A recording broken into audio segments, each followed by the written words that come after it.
Article 12. Circumstances which exempt from criminal liability. The following are exempt from criminal liability. Number 1, an imbecile or an insane person unless the latter has acted during a lucid interval.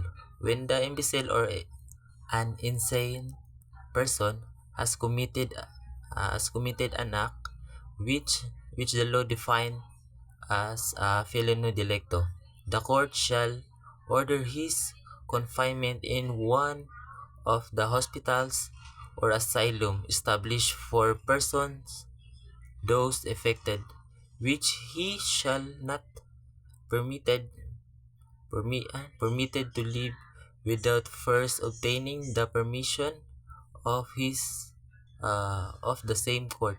Number 2, a person under 9 years of age. Number 3, a person over 9 years of age and under the 15, unless he has acted with discernment, in which case such minor shall be proceed against in accordance with the provision of Article 80 of this code. When such minor is adjudged to be a criminally irresponsible for the court in uh, for the court for the court a criminal irresponsible the court in conformity with the provision of this and the preceding paragraph shall committed him to the care and custody of his family, who shall be charged with his surveillance and education.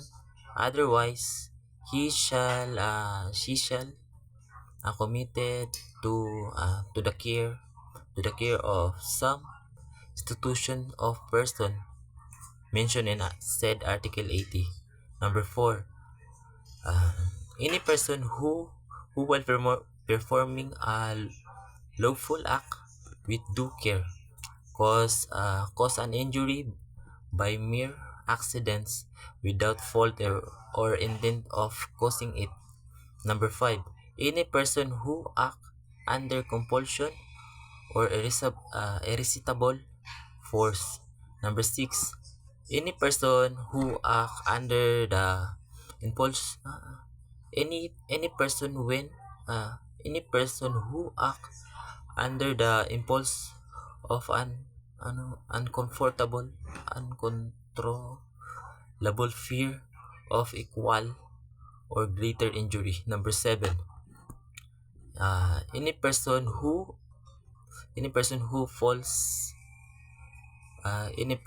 fails to perform an act required by the law when the preventing by some lawful and insuperable cost.